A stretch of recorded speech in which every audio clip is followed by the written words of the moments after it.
Now, some scientists, over the years, have postulated that this physical world only exists when it's observed. I agree. Why? Because of this. When you put a computer disk into a computer, it does not read all the information on the disk at the same time. It reads that part that it is observing, whatever that laser's hitting at the time. All the other stuff is still in information form. It's not been transferred to the screen as pictures, etc. And we do the same. When we observe, decode, then we bring it into this reality. But without that, this is just the base vibrational metaphysical universe, which is the basis of all of it. Then no light gets in the brain. So how do we see light? How can I look at that light and see it? No light ever gets in the brain because the brain's decoding information into that light. So when you see things like in the Matrix movies, those lines like, there is no spoon. It is not the spoon that bends, it is only yourself. Exactly. Because the only place the spoon exists in physical form is in here. And you bend it by bending the way you decode reality. Miracles are simply overcoming the programming of what's possible and not possible. You know, we are, of course, programmed to believe that when you walk through fire, you get burned. And if you walk through fire or hot coals with that belief, that decoding state, you'll burn your bloody feet.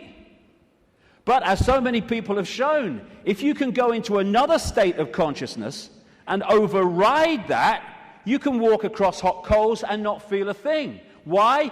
Because an illusion cannot burn an illusion unless you believe it can. There are no miracles.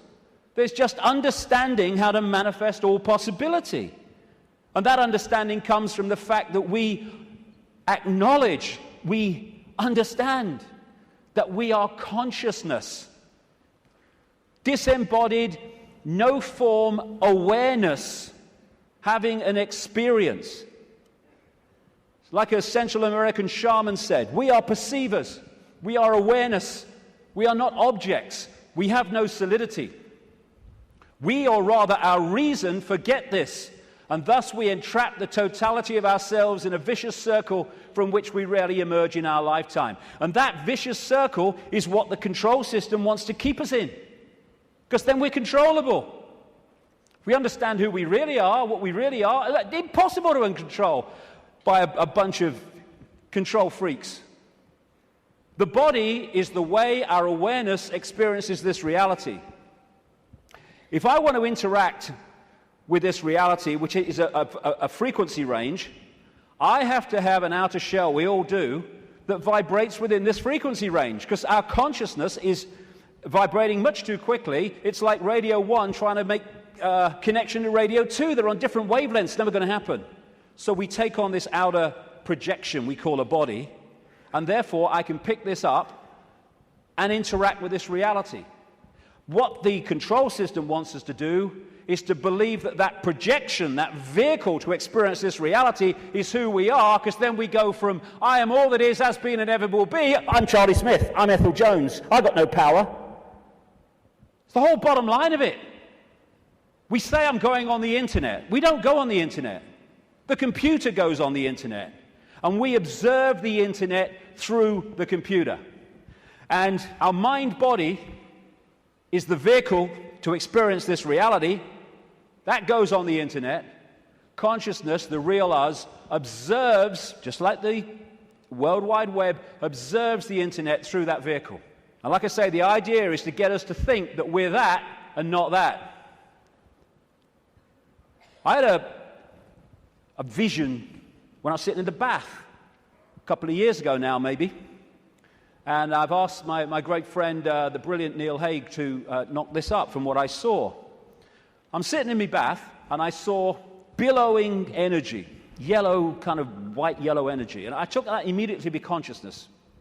Then an eye appeared in the energy, the consciousness, and then a telescope appeared. At the end of the telescope was this reality, the Earth, the solar system, whatever. The last movement was for the telescope to morph into a human body.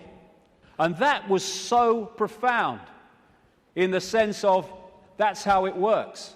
And because of the limitations of this focus, we see ourselves, if we don't stay in contact with that, in very limited terms. Death is just putting the telescope down. Well, I've had enough of that. Earth's a shitty place. Hello, all right, I'm back. You never went away.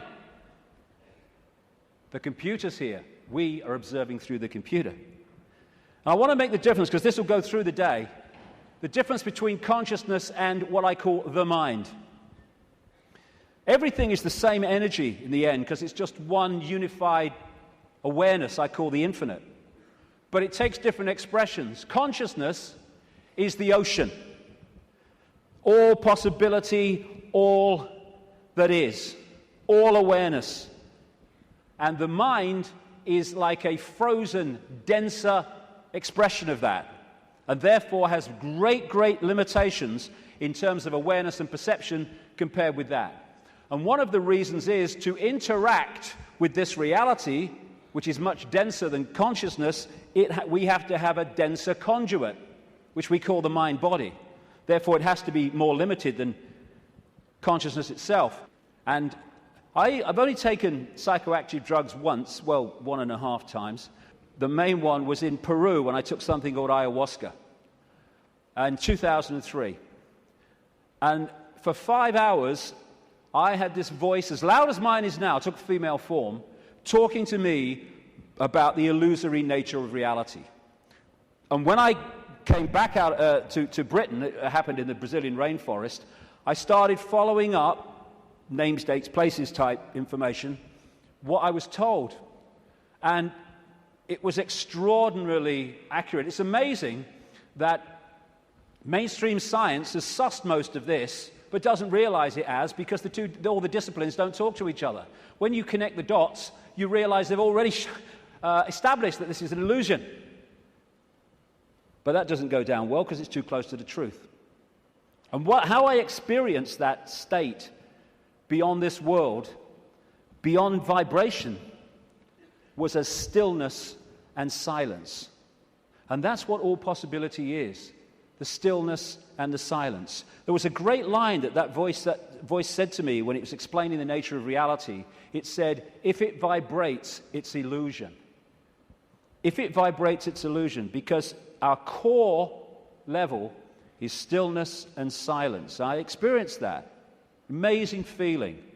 There are no negative emotions, there's no fear, there's no worry about not making the rent and all this stuff. They've all gone in that realm. That's where they want us, and that's where they've got so many people, the vast majority, in that state, in a false identity. The world looks so solid, I grant you, but it can't be. It can't be, even though it seems to be. And if you bang your head on the wall, again, like walking through the fire, believing you're going to get burned, bang, you'll bang your head. But it can't be, because the world is made up of atoms, and as quantum physicists have shown, atoms have no solidity. How can something which is basically empty space make up a solid world? It can't. The reason it appears to is because the information in the waveform metaphysical universe is decoded through into apparent solidity. Again, it's just the way we decode reality that gives it form. We take information from a disk, we put it on the screen, it seems to have time-space solidity. But it doesn't. It's just information being read, and that's exactly what's happening to us. The reason it appears solid and it appears three-dimensional is because we live in a holographic world. We see holograms, you can buy them in the shops, where they appear to be three-dimensional, but actually they're not. It's just the illusion of the way they're made. And how they make them is they have a laser, part of it goes across the object they want to photograph, another part goes directly onto a photographic plate, and then the part that's passed across the object goes onto that plate, and they collide. Those two parts of the laser collide, and they create, here we go, a wave form. We call it in holographics an interference pattern. It's like dropping two pebbles in a pond, and then the waves they create collide, and that is a waveform representation of where those pebbles fell, how heavy they were, how high they fell from, etc., how big they were, etc. And this is what the waveform, again, looks like on a holographic print. It's information. It seems to be nothing. It looks like a fingerprint, appropriately, actually. But what is it? But you fire a laser at that, and suddenly a three-dimensional, and the best of them, a very solid-looking image comes up. This is we create our reality. It's holographic. This guy is in an Australian city, I think it was Melbourne, but he was projected as a hologram onto a stage in Adelaide. This is one that CNN did. So we are creating a holographic version of this information, just like a hologram does in our heads. That's where it comes from. It's this construct. And how funny, I've been saying this for years, and then I come across this very, very mainstream New Scientist magazine in January now 2009, and its front page, you are a hologram projected from the edge of the universe.